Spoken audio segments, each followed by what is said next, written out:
আসসালামু আলাইকুম দর্শক, আমাদের YouTube channel what you know BD এর পক্ষ থেকে আপনাদেরকে জানাই শুভেচ্ছা ও অভিনন্দন। আমাদের আজকের ভিডিওর বিষয় হচ্ছে মহাগ্রন্থ আল কুরআনুল কারীম সম্পর্কিত সাধারণ কিছু তথ্য এবং প্রশ্নোত্তর পর্ব। মহাগ্রন্থ আল কুরআনুল কারীম সম্পর্কিত সহজ কিছু প্রশ্নের উত্তর দিয়ে আপনারা পুরস্কার জিতে নিন। সুপ্রিয় দর্শকবৃন্দ, আপনারা আমাদের চ্যানেলে নতুন হলে অবশ্যই চ্যানেলটিকে সাবস্ক্রাইব করুন এবং নোটিফিকেশন বেল অন করে দিয়ে আমাদের সঙ্গেই থাকুন। চলুন ভিডিওটি শুরু করা যাক। মহাগ্রন্থ আল কুরআনুল কারীম হচ্ছে 104খানা আসমানি কিতাবের মধ্য হইতে সর্বশ্রেষ্ঠ এবং সর্বশেষ আসমানি গ্রন্থ। এটি বিশ্বনবী হযরত মুহাম্মদ সাল্লাল্লাহু আলাইহি ওয়াসাল্লামের উপর নাজিল করা হয়েছে। আল কুরআনুল কারীম সমগ্র বিশ্বের মানব এবং জিন জাতির পথপ্রদর্শক এবং সম্পূর্ণ জীবন বিধান হিসাবে পৃথিবীতে অবতীর্ণ করা হয়। রাসূল করিম সাল্লাল্লাহু আলাইহি ওয়াসাল্লাম হেরা পর্বতের গুহায় ধ্যানমগ্ন অবস্থায় 40 বছর বয়সে 609 খ্রিস্টাব্দের 22 ডিসেম্বর মতান্তরে 610 খ্রিস্টাব্দে আল্লাহর পক্ষ থেকে জিবরাইল আলাইহি ওয়াসাল্লামের মাধ্যমে সূরা আলাকের প্রথম 5টি আয়াত রাসূল করিম সাল্লাল্লাহু আলাইহি ওয়াসাল্লামের ওপর নাজিল করা হয়। আল কুরআন পূর্ববর্তী আসমানি কিতাবসমূহ যেমন তাওরাত, জাবুর, ইঞ্জিল বা 100খানা সহিফার মতো একসঙ্গে একত্রে পৃথিবীতে নাজিল বা অবতীর্ণ করা হয়নি।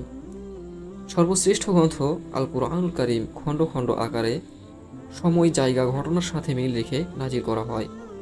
সুদীর্ঘ 23 বছর ধরে মহাগ্রন্থ আল কুরআনুল কারীম এই পৃথিবীতে নাজিল করা হয়েছে। সুপ্রিয় দর্শক শ্রোতা, আপনাদের জন্য প্রথম প্রশ্ন, কুরআন নাজিলের সময় বিশ্বনবী হযরত মুহাম্মদ সাল্লাল্লাহু আলাইহি ওয়াসাল্লামের বয়স কত বছর ছিল?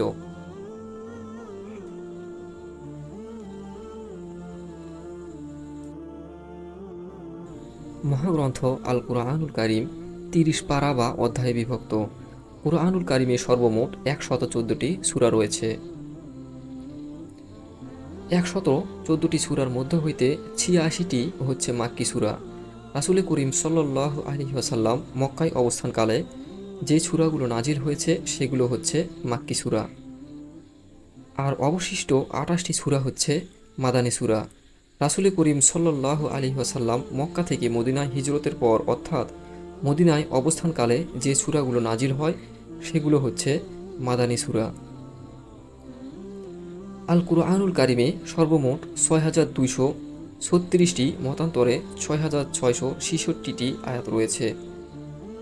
৭৭,৪39টি শব্দ রয়েছে এবং 3,23,671টি অক্ষর রয়েছে।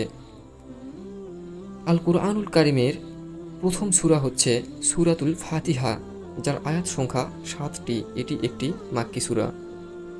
মহাগ্রন্থ আল কুরআনুল কারীমের সর্বশেষ সূরার নাম হচ্ছে সূরাতুল নাস, যার আয়াত সংখ্যা 6টি। সূরাটি মক্কায় অবতীর্ণ হয়েছে। সুপ্রিয় দর্শক শ্রোতা, আপনাদের জন্য দ্বিতীয় প্রশ্ন, কুরআনুল কারীমের প্রথম সূরার নাম কি?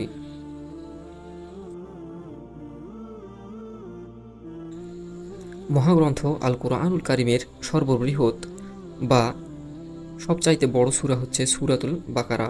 সূরাটিতে মোট আয়াত সংখ্যা রয়েছে 286টি এবং সূরাটি মদিনায় অবতীর্ণ হয়েছে, সুতরাং এটি একটি মাদানী সূরা। কুরআনুল কারীমের সবচাইতে ছোট বা ক্ষুদ্রতম সূরা হচ্ছে সূরা কাউসার। এটি মক্কায় নাজিল হওয়া একটি সূরা, যার আয়াত সংখ্যা মোট 3টি। মহাগ্রন্থ আল কুরআনুল কারীমে কুরআন শব্দটি এসেছে মোট 70 বার, সালাত শব্দটি এসেছে 100 বার এবং জাকাত শব্দটি এসেছে 32 বার। কুরআন মাজিদে মোট 25 জন নবীর নাম উল্লেখ করা হয়েছে। সর্বশেষ এবং সর্বশ্রেষ্ঠ মহাগ্রন্থ আল কুরআনুল কারীম এমন একটি গ্রন্থ যার প্রতিটি অক্ষর পাঠ করলে পাঠকারীকে আল্লাহ পাক 10টি করে নেকি দেন এবং যে শ্রবণ করে তাকেও 10টি করে নেকি মহান রব্বুল আলামিন দিয়ে থাকেন।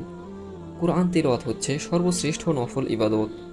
সম্মানিত দর্শক শ্রোতা, আমরা যারা কোরআন পড়তে পারি তারা নিয়মিত কোরআন পড়ব এবং যারা পারি না ইনশাল্লাহ শিখার চেষ্টা করব। সম্মানিত দর্শক শ্রোতা, আপনাদের জন্য তৃতীয় প্রশ্ন বা সর্বশেষ প্রশ্ন, পবিত্র কুরআনুল কারিমে কতজন নবীর নাম উল্লেখ করা হয়েছে? প্রশ্নগুলোর সঠিক উত্তর কমেন্ট বক্সে পাঠিয়ে দিন এবং কোরআন সম্পর্কে জ্ঞান অর্জন করুন। আমাদের সঙ্গে থাকুন, অজানাকে জানুন এবং পুরস্কার জিতুন। পুরস্কার জেতার সত্যসমূহ। আমাদের এই ভিডিওতে 2টি ক্যাটাগরিতে মোট 4 জনকে পুরস্কৃত করা হবে।